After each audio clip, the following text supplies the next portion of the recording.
All right. So I'm going to start off by doing this. You guys are going to hate, well, you're going to be sick of us saying this over and over again, but I'm going to talk real quick and give you an overview of the book of John because it is important. And to do that, I actually have an illustration. So I want to pretend really quick that you guys don't know me. And so this is my first day at church, and I'm telling you just by verbal word that my name is Jeff, and I'm a great outdoorsman. I go outdoors all the time, and I really, really love my friends. And so some of you, I mean, just go along with the analogy here. Some of you might go, okay, there's this guy, Jeff. We don't really know him that well, but he's saying that he's some outdoorsman. And, you know, he's got friends and he loves his friends. I might prove that better to you if I showed you this. This is first time sharing a screen, so bear with me. Can you guys see that? Yes? So here is to prove that what I just said to you, that I'm an outdoorsman and I have friends and I love them. I have this collage, and each snapshot is a place that I've been to in the outdoors. For instance, like in the upper left there, you see that I climbed this mountain with my friends there. And in this next picture here, I'm fishing with this girl that I dated. And then in the upper right, I'm shooting a gun there and I'm outdoors. You know, and so essentially you're looking at this and you can kind of conclude from each one of these pictures that, yeah, the statement that I just said is true, right? That obviously it looks like Jeff loves the outdoors. He's a great outdoorsman. He's got a lot of friends that he loves. He's smiling in a couple of these pictures. And so, yeah, I mean, I guess this would be evidence that my statement, what I just said, is true. So I bring this up for a reason, because essentially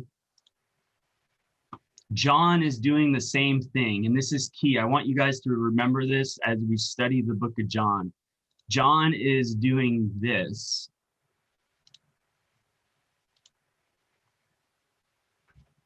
As we go through the book of John, you're going to see these different portraits or these different snapshots of Jesus. And his point is up there on the top, that John wants to show you that Jesus is the Christ, the Son of God. And by believing in him, you may have life, right? The whole chapter 20, verse 30 verse that we kind of are hammering in your head. But more than that, there's a subtext to each of these stories that you have to grab. And this is what grabbed me as I went through these next two snapshots. You're going to see that Jesus has an absolute, genuine love for people. And I don't want you to miss that. Not only is he divine, that he is God in the flesh, but he absolutely, genuinely loves people. And so that's the big picture. And that's my main point as we go into these next two stories, these next two snapshots. The first vignette or snapshot that we're going to see is Jesus at a wedding. And the next snapshot we're going to see is Jesus at the temple as he clears the temple. And we'll talk a little bit about that. And so any questions on that? No? All right.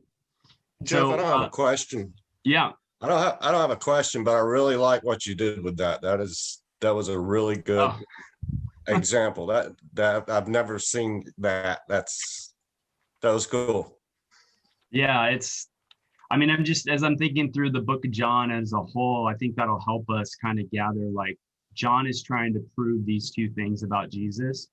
And, you know, we're just going to see snapshot after snapshot of him proving his point. So I'm going to read through the first story, and then we'll go back and kind of touch on some key points. So John chapter 2, starting in verse 1, it says, "On the third day, there was a wedding at Cana in Galilee, and the mother of Jesus was there. Jesus also was invited to the wedding with his disciples. When the wine ran out, the mother of Jesus said to him, 'We have no wine.' And Jesus said to her, 'Woman, what does that have to do with me? My hour has not yet come.' His mother said to his servants, Do whatever he tells you. Now there were 6 stone water jars for the Jewish rites of purification, each holding 20 or 30 gallons. Jesus said to his servants, fill the jars with water, and they filled them to the brim. And he said to him, now draw out some and take it to the master of the feast. So they took it. When the master of the feast tasted the water, now become wine, and did not know where it came from, though the servants had drawn the water new, the master of the feast called the bridegroom, and he said to him, everyone serves the good wine first, and when the people have drunk freely, then the poor wine. But you have kept the good wine until now. This, the first of his signs, Jesus did at Cana in Galilee, and manifested his glory, and his disciples believed in him. So let's take this kind of, I just want to touch on a few points. And the first thing I want to touch on is, when I first read this story, I thought, okay, what's the point here? Jesus turned water into wine, but there is a whole underlying meaning here that I didn't pick up until I fully understood kind of the context, the culture, the Jewish culture of weddings, believe it or not. So has anybody studied Jewish weddings before? At all? Nobody. Okay, I'm gonna kind of go quickly through this, but you have to, to fully understand the passage, you have to understand kind of how a Jewish wedding would take place. So in our culture, usually a man and a woman meet each other. They might date for a little bit. They might even live together. If they're thinking about it and they want to be committed to each other, they might think about engagement and then move on to marriage. Engagement could be as quick as a week. I mean, sometimes it could be a year. Maybe that's a little bit longer, but that's kind of today how we see weddings. So back in the Jewish times in first century Palestine, weddings were so much more involved, not only with just the two parties, but the families as well. And this is key to understanding this passage. So first of all, oftentimes marriages would be arranged by like two families coming together, usually two fathers discussing like who would be good with who. It would kind of start there. Once the children were of age, and they were to come together, they would sign what's called a ketubah, which means contract. Can you guys say ketubah? Ketubah? Ketubah? Okay. They would sign this contract, this Jewish legal contract. And essentially this contract would start to consummate essentially the engagement. And what was involved within this contract was much more than a commitment to the bride and the groom. The families often would get their finances involved as well. Land, homes would be discussed, all in this contract, all contingent on this agreement between these two parties involved. And so there was much more than just a love commitment between these two parties, but the family's really commitment was involved as well. And it's important to understand that this was a legal binding contract between the two parties. And this engagement would essentially last about a year. And during that time, once the contract was signed and everybody made their commitments, the groom then would go away, and his responsibility was to make preparations for the bride during that year. This would include going to his father's house and maybe building an extension on his father's house to get ready to bring home essentially his bride. He would have to prep for the wedding ceremony. He would have to make all the arrangements for the wedding ceremony to make sure that they had enough wine, to make sure that they had enough food. And so he would be doing this for a full year in anticipation for his bride. So once all that was established and it was time for them to actually come together and have the actual ceremony after a year. When an evening would come, the groom would take his friends, and they would actually travel to his bride's house to go get the bride, pick the bride up, and then take her to the actual wedding ceremony where they would celebrate and consummate the marriage. So there was a lot riding essentially in a wedding, and I would say often, or more than what we see today, just because of how much the family was involved, and this legal binding contract. And if at any point the groom was seen to be this person that couldn't fulfill these vows that he made, he would be susceptible to litigation and heavy fines. So this was a big deal. Plus the embarrassment of breaking this contract that he had of his soon-to-be bride. So with that in your head, I want you to think through that there's a lot riding essentially in a Jewish wedding. Now in the first verse in 2:1, it says, on the third day, there was a wedding in Cana in Galilee, and the mother of Jesus was there. Jesus was also invited to the wedding with his disciples. So I want to talk a little bit about Cana. So Cana is about 9 miles north of Nazareth. I don't have a map here, but essentially Nazareth at the time was probably a population of about 500 people. And Cana was a small town just north there, about 9 miles. And I was reading some scholars believe that it was only maybe a couple dozen people, farming town, that lived there in Cana. It was a very small town.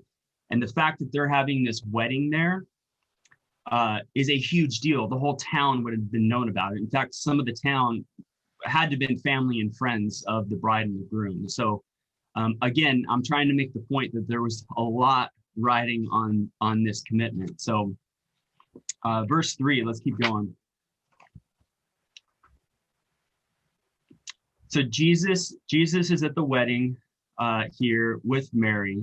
There's this bride and this groom, and there's this commitment about to happen. And all of a sudden, verse 3 happens. The wine runs out.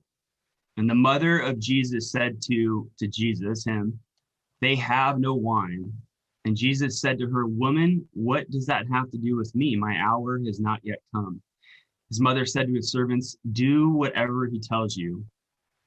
So this whole thing of the wine running out goes back to what I was saying about the contract. This is a clear indication that the groom could not fulfill his vows, this contract.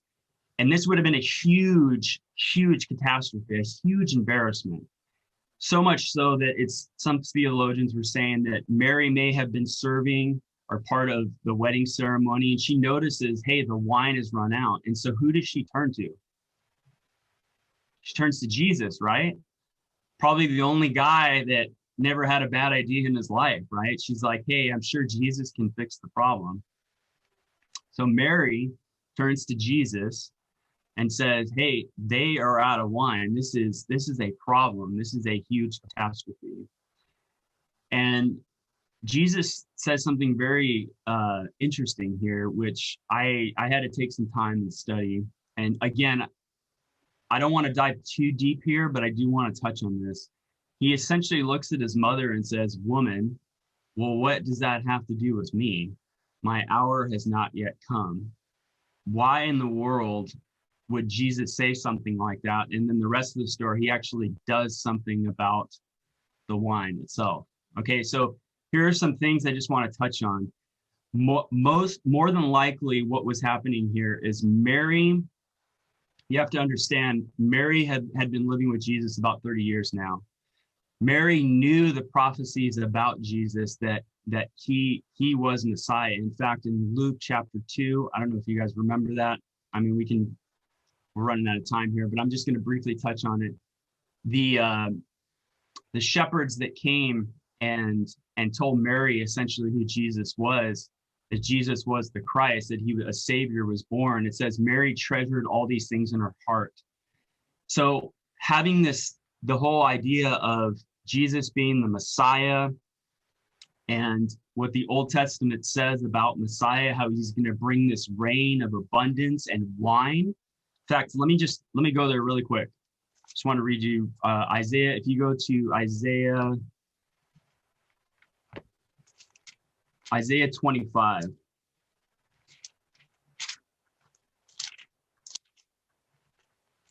This was what was swimming around in Mary's head. Isaiah 25, verse 6. There's a prophecy about the Messiah. On this mountain, the Lord of hosts will make for all peoples a feast rich in food, a feast of well-aged wine, of rich food full of marrow, and aged wine well refined. So here's Mary. She probably has these different prophecies of Messiah, of bringing in this time of abundance, time of wine. She heard the shepherds, what they had said, that Jesus is the Christ, the Savior. So this is probably all swimming around in Mary's head. So all of a sudden now they're out of wine. She's thinking, well, this is the time. Jesus, this is your time to come in and bring about essentially the reign of Messiah. And what does Jesus says to her? Woman, which could be translated ma'am. It's not as harsh as you think. He essentially says, what does this have to do with me? My hour has not come, or the time of Messiah has not yet come. Anyways, there's a few different verses on that. I'm actually going with that one. I think that's what is happening here. And regardless of what happened there between the interaction of Jesus and Mary, she knows he still can fix the problem. So in verse 5, he says, she turns to the servants and says, you know what? Whatever Jesus says, he can fix the problem. Do whatever he tells you. And so Mary still has confidence, even though she had just kind of heard from Jesus, my hour hasn't come yet. She knows that he can still fix the problem. So she says, do whatever he tells you.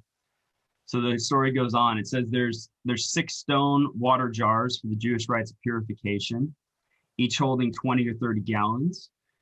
Jesus said to his servants, fill the jars with water, and they filled them to the brim. And he said to them, now draw some out and take it to the master of the feast. So he took it. Real quick, I'm just going to touch on this. There were 6 stones, jars of purification. I actually have a picture to show you guys.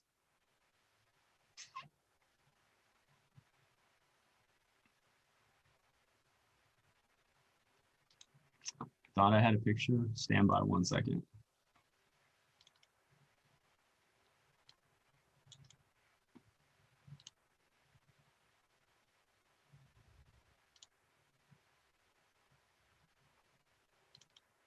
There we go. So there's these jars of essentially like these almost like 2x3 jars there. And it says for the Jewish rites of purification. To make a real long story short, the Jewish leaders were obsessed with washing things. It was a ritual, it was a ceremony, a ritual that they did. I don't want to go too much into this, but essentially they had these big water jars that are stone jars were there for purification. More than likely, they were also using it to wash dishes because they were just there to basically hold water. What's interesting here is that why do you think in the text in verse 7, it says they filled them up to the brim with water? It's very specific. Anybody?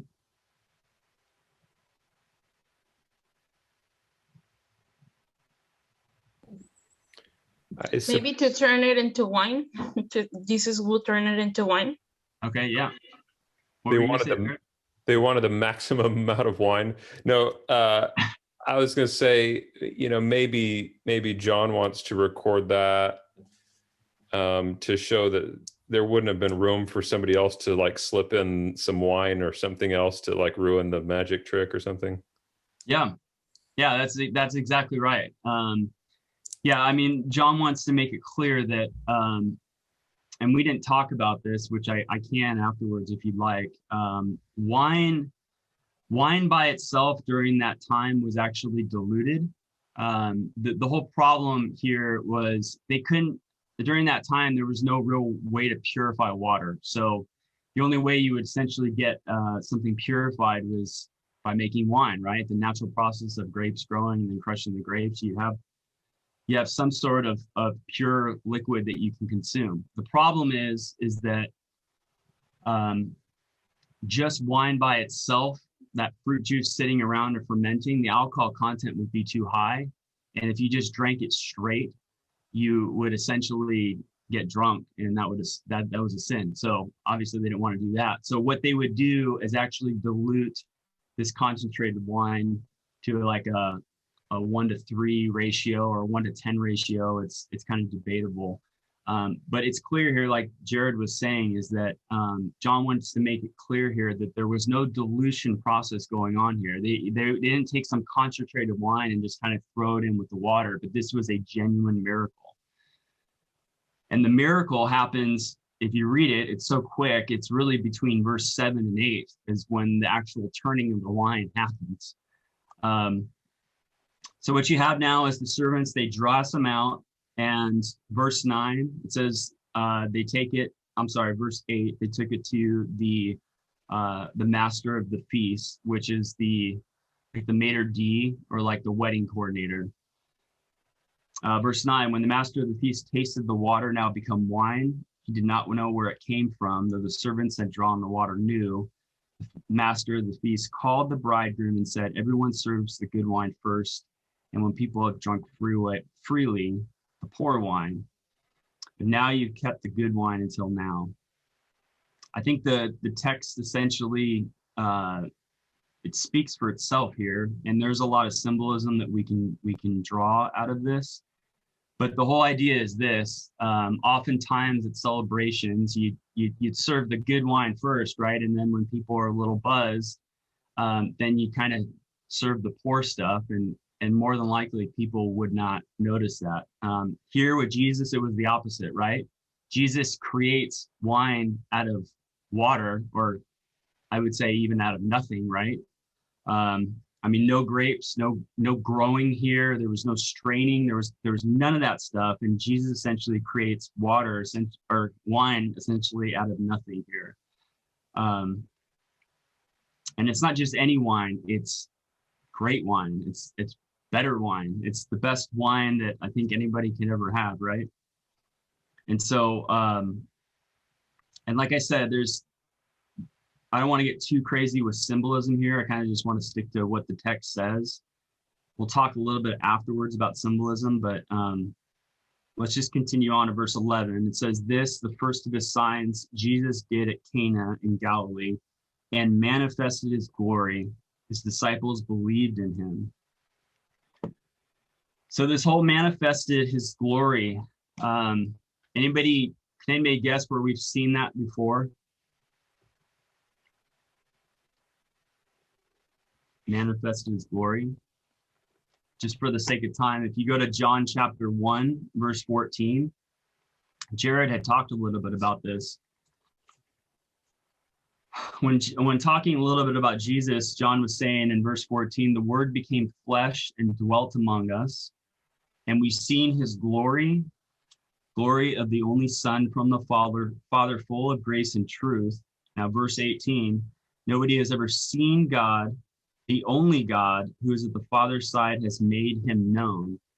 So John essentially is saying that Jesus is making God known here in this miracle. That Jesus is not just any other man, but he is the God man.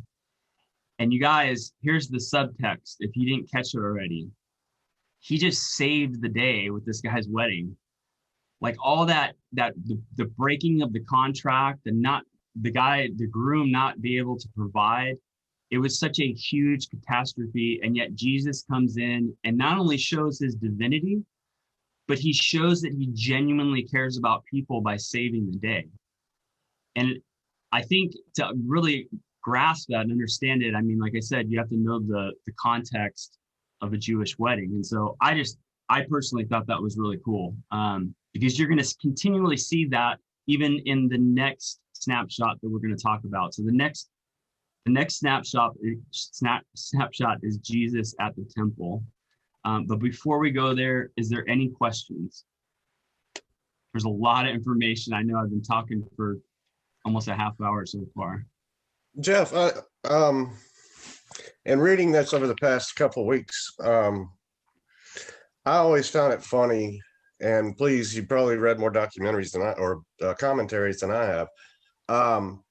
But it's like Jesus, he kind of gave Mary the brush off. And it's kind of like he didn't even realize what was going to happen, is what the way I read it. He didn't know it was his time. His mother, with some kind of motherly instinct, felt that she knew it was his time, because she continued on like, you do what he tells you to do, because I know he's going to do something. Sure. That's just kind of interesting to me. So yeah, I mean, I touched on it, and we can talk more about it. But that word woman or ma'am, the theologians or the commentators that I was reading, essentially Jesus is, in a respectful way, kind of severing the mother-son relationship with Mary at that point, letting her know gently and respectfully that he is now about to start doing the Father's business. Like, he is no longer kind of under Mary, but now in a respectful way, that word, he's communicating that he is kind of severing that mother-son relationship and now is about to do the Father's business. That was one of the points that they had made. But it seems harsh, right? It seems like when they say woman, like they said, some of the commentators said it might be better translated as ma'am. So it's like this respectful way of kind of showing, at least Mary, that he's kind of moving on to his Father's business. And that's the way I understand it. I understand that, but at the same time, he's saying in his comment, this isn't really my business, but in fact, it turned out to be his business. You see what I'm saying? That's just how I'm reading it. Am I reading it wrong or? No. And that's good. I mean, that's good that you're recognizing that. Again, there are different views on this, but I think what fits is that Mary has this messianic image that that Jesus is, now's the time to bring in the messianic age, this age of abundance and wine, essentially that end goal. And Jesus essentially responds and says, no, that time has not yet come, but Jesus, or Mary, having full faith in Jesus anyways, turns to the servants and says, look, just do whatever he says. That's the best way I can understand the passage. And from what I read, I don't know if Jared has anything to add on that, but that's kind of the best conclusion that I can see. And I guess with that said too, there's a lot here to discuss, but I don't want you to miss the big picture. The big picture is Jesus is proving essentially that he's divine, and not only that he absolutely genuinely just loves people. He saved this groom's day. Does that make sense? Mm-hmm. Cool. Let's keep moving here to the next story. So this is Jesus at the temple.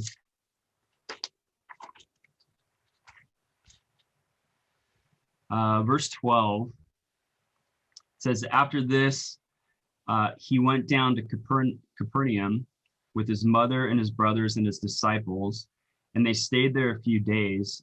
The Passover of the Jews was at hand, and Jesus went up to Jerusalem. In the temple, we found those who were selling oxen and sheep and pigeons, and the money changers were sitting there. And making a whip of cords, he drove them all out of the temple with the sheep and the oxen. And he poured out the coins of the money changers, and overturned their tables. And he told those who sold pigeons, take these things away, and do not make my Father's house a house of trade. His disciples remembered that it was written, zeal for your house will consume me. So the Jews said to him, what sign do you show us for doing these things? Jesus answered them, "Destroy this temple, and in 3 days I will raise it up." The Jews then said, "It has taken 46 years to build this temple, and you will raise it up in 3 days?" But he was speaking about the temple of his body. When therefore he was raised from the dead, his disciples remembered that he had said this, and they believed the scripture and the word Jesus had spoken. Now, when he was in Jerusalem at the Passover feast, many believed in his name when they saw the signs that he was doing. But Jesus, on his part, did not entrust himself to them, because he knew all people and needed no one to bear witness about man, for he himself knew what was in a man. So again, to fully grasp and understand this passage, we need to talk a little bit about the Passover. Who's here familiar with Passover? Has anybody ever celebrated a Passover besides Siobhan? Yeah, Jared? Awesome. Okay, Went to one of those setters or whatever, the meal they have. The Seder meal. I take a drink real quick. So the Passover, let's talk about the Passover really quick. So the Jewish people obviously had all sorts of celebrations throughout the year. One of those celebrations was the Passover. And how much time do we have? It's 8:10. Are we a hard stop at 8:30, Jared?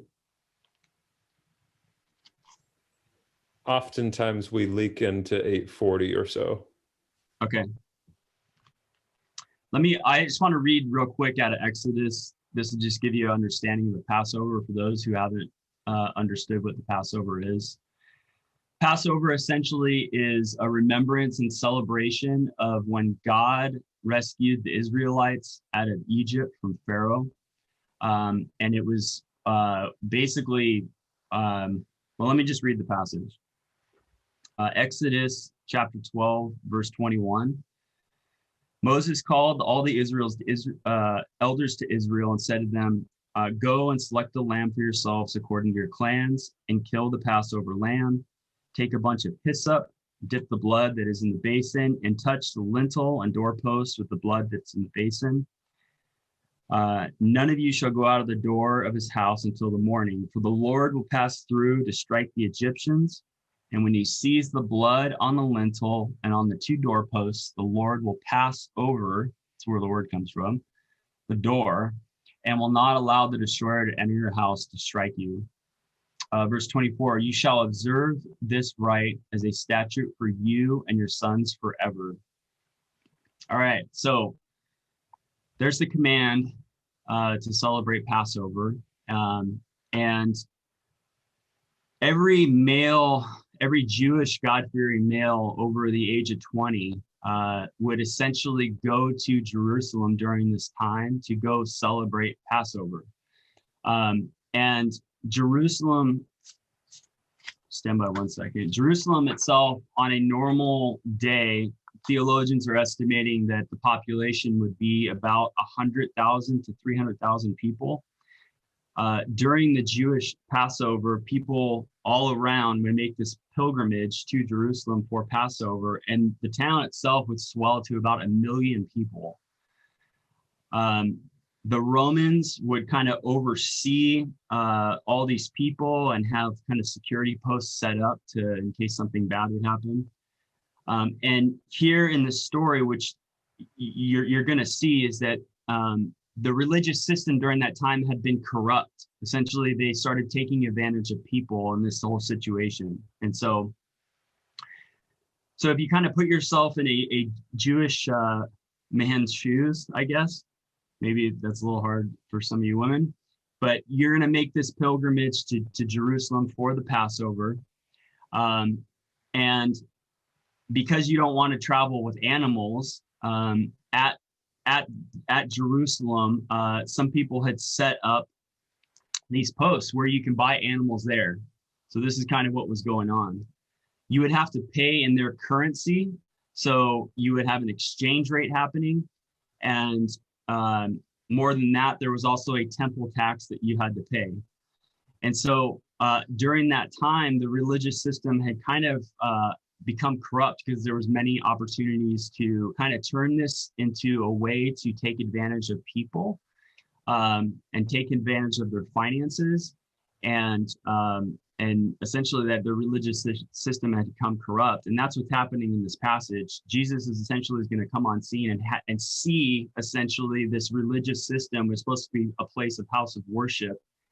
Instead, they've turned it into something where they're taking advantage of people and they're taking advantage of their finances. So that's kind of the scene on what's actually happening here. So let me just reread verse 12. It says, he went down to Capernaum, his mother, his brothers, and disciples. They stayed there for a few days. The Passover of the Jews was at hand. Jesus went up to Jerusalem, and in the temple he found those selling oxen and sheep and pigeons, and money changers are there. So he sees all this stuff happening. He sees the religious system has become corrupt. He sees people are being taken advantage of. And what happens? Verse 15, making a whip out of cords, he drove all of them out of the temple with the sheep and the oxen, and he poured out the coins of the money changers and overturned the tables. And he told those who sold pigeons, take these things away. Do not make my Father's house a house of trade. His disciples remembered what is written, zeal for your house will consume me. Just a quick note here, a whip of cords. You have Jesus essentially making a whip of cords. There probably would have been a bunch of ropes lying around on the ground because there were so many animals. And Jesus comes on scene and essentially makes a whip out of cords, and he drives all the people out. He overturns the tables, and he essentially cleanses the temple. And it says, the disciples remembered that it's written, zeal for your house will consume me. That's essentially a prophecy of David in Psalm 69, where David essentially is talking about, I don't want to say righteous anger, but essentially that's essentially what's happening there. And they're recalling that messianic psalm and now applying it to Jesus as he's looking and seeing what's happening. So let's keep going here. Verse 18. So the Jews said to him, what sign do you show us for doing these things? Jesus answered to them, destroy this temple, and in 3 days I will raise it up. Then the Jews said, it's taken 46 years to build this temple, and you will raise it up in 3 days. But he was speaking about the temple of his body. When therefore he was raised from the dead, his disciples remembered that he had said this, and believed the scriptures and the word that Jesus had spoken.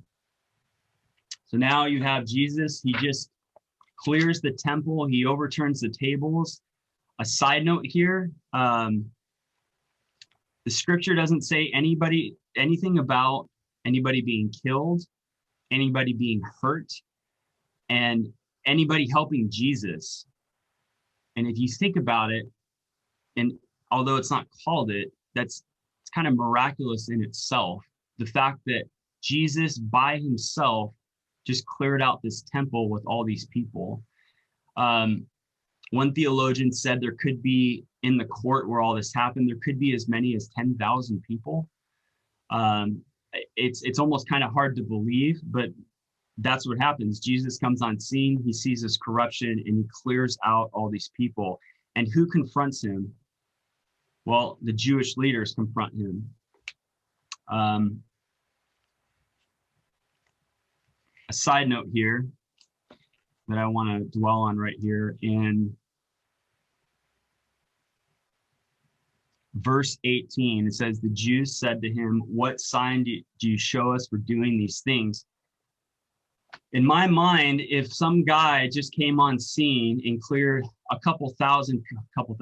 than a couple thousand people out, overturned tables, right? You'd probably think, who is this lunatic doing that? Why? My question is, when I read this, like, why wasn't like the Roman garrisons dispatched? Kind of, these were the security guys overseeing this whole thing. Why was the Jewish leaders not commanding, for the temple security to come and take him away? why did they take time to actually ask Jesus to actually question him, to legitimately question him? Does anybody know? Can anybody think?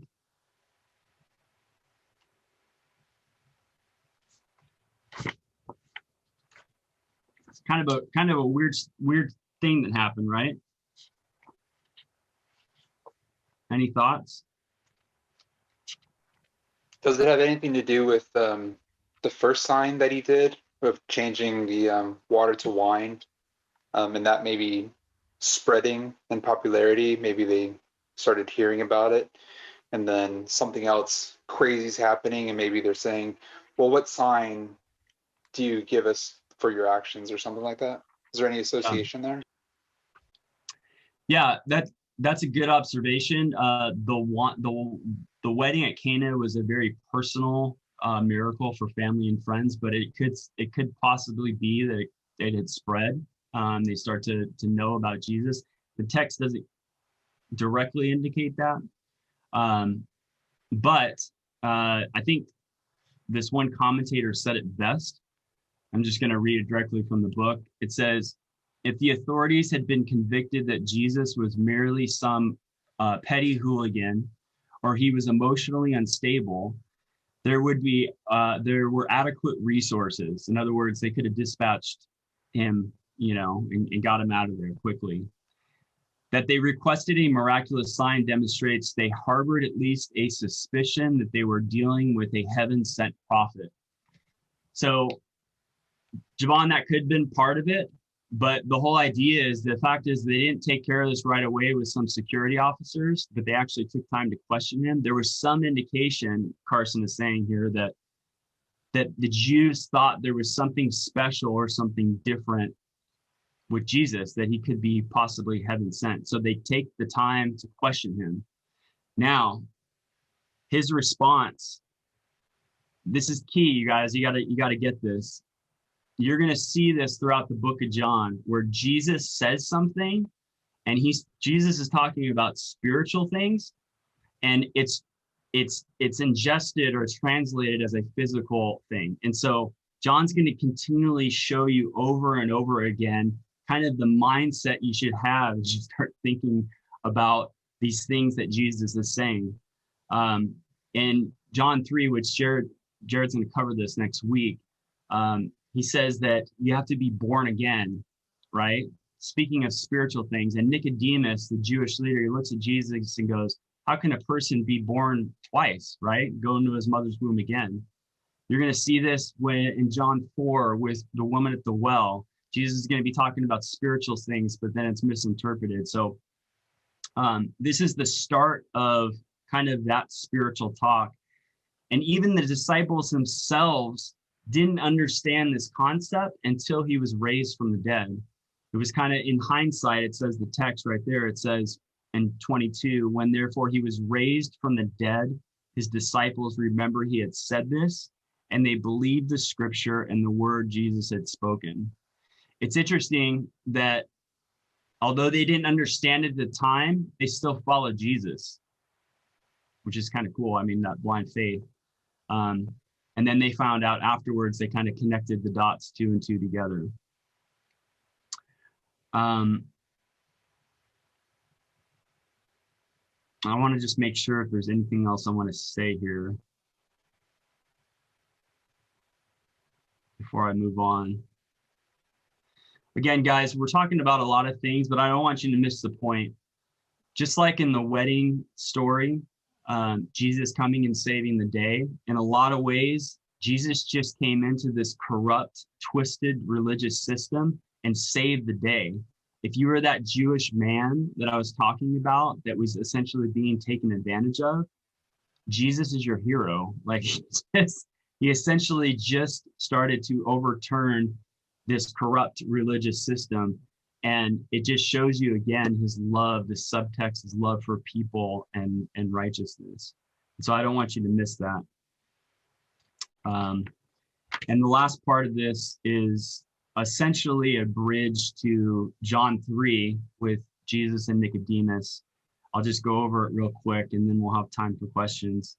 Verse 23, it says, Now, when he was in Jerusalem at the Passover feast, many believed in his name when he saw the signs that he was doing. But Jesus, on his part, did not entrust himself to them, because he knew all people and needed no one to bear witness about man, for he himself knew what was in a man. So I have a question to ask you guys real quick. That last line where he says, for he himself knows what's in a man.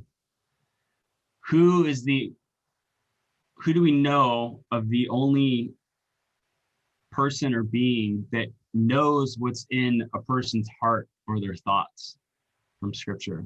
It's kind of a stupid question. God himself, right? A passage that I want to go to is Jeremiah 17:10 real quick. I just want to read it.